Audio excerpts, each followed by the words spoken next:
Le Mesnil-sur-Oger est au cœur d'un terroir unique au monde. C'est ici que se cultive l'incomparable chardonnay récolté selon les meilleures traditions sur un sol crayeux. Terroir sublime, soin particulier apporté à la vigne, une élaboration subtile, une permanence dans la qualité pour faire apprécier un vin aux arômes complexes et gourmands à apprécier de l'entrée au dessert. C'est une maison qui est à la fois, je dirais, mythique et à la fois profonde dans ce que l'on peut retrouver dans un champagne comme celui-ci, c'est-à-dire par rapport à la finesse, par rapport... Puis, c'est aussi une maison qui défend, je dirais, la qualité et l'extrême qualité à travers le fait de pouvoir millisimer pour eux ce qui leur semble millésimable. Parce qu'à la base, la Champagne est avant tout ça, c'est-à-dire qu'on millésime que les bonnes années. Eux le font, je pense, plus profondément que sur certainement d'autres maisons de champagne, et c'est ce qu'en font la qualité et la rareté également.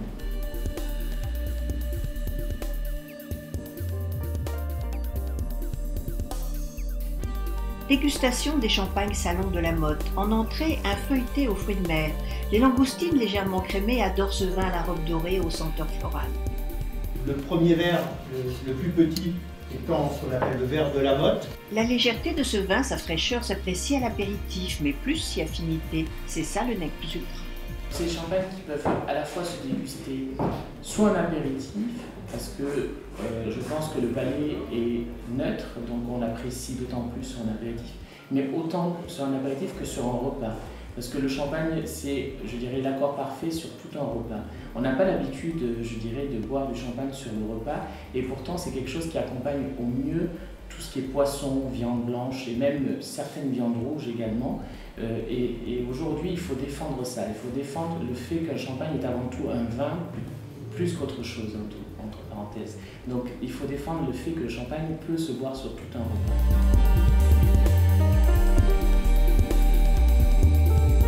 De toute façon, dans les champagnes de qualité, on les retranscrit souvent par la finesse également de la bulle. Il faut que la bulle, je dirais, soit présente, mais également, elle ne soit pas dominatrice. C'est aussi l'avis de cet autre expert, Franck Volver, formateur à la connaissance des vins de Champagne. On retrouve bien une opposition de styles, c'est-à-dire deux styles différents, pas diamétralement opposés, mais déjà bien différenciés l'un de l'autre. On a 2004, une année qui a été de forte production, beaucoup de raisins, et une année relativement fraîche dans l'esprit champenois, c'est-à-dire des acidités assez élevées, de la fraîcheur, de l'élégance, du dynamisme dans les vins, une belle fluidité, vous voyez, avec ce qui n'empêche pas la minéralité, ce qui n'empêche pas un certain niveau de concentration, mais quelque chose d'assez digeste. Et puis on a 99 qui est plutôt assis, lui, qui est plutôt volumineux, qui est large, qui est chaleureux, qui est puissant sur la finale.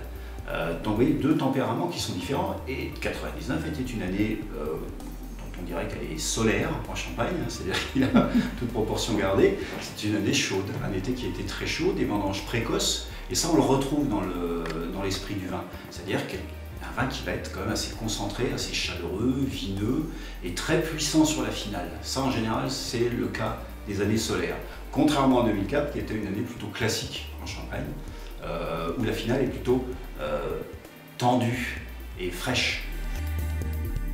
Ce vin couleur d'or est l'un des plus appréciés des collectionneurs car il est extrêmement rare.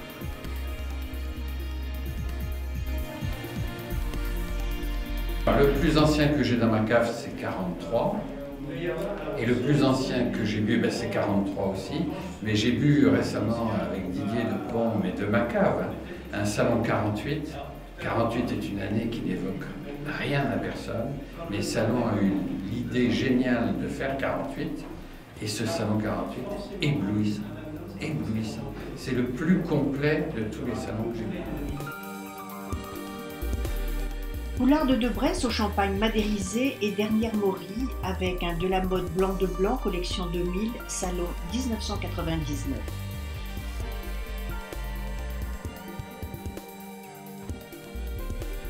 Verre numéro 4, verre numéro 5.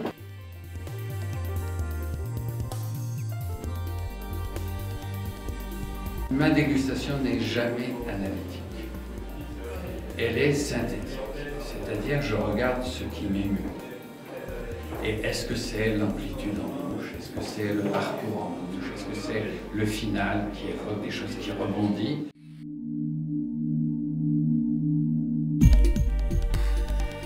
Verre numéro 4 de la mode blanc de blanc, collection 1985, salon 1988, pour accompagner le fromage. Une merveille, ce salon 1976 de la mode brute, collection 1970, pour accompagner une soupe de fraises de pays. Quid du salon 1966? Le dernier salon qu'on a goûté, qui est somptueux. Alors vous avez des notes qu'on appelle des notes tertiaires, avec des notes d'évolution, de toast grillé, d'amandes grillées, de beurre frais, etc. Ça n'arrive qu'avec le temps.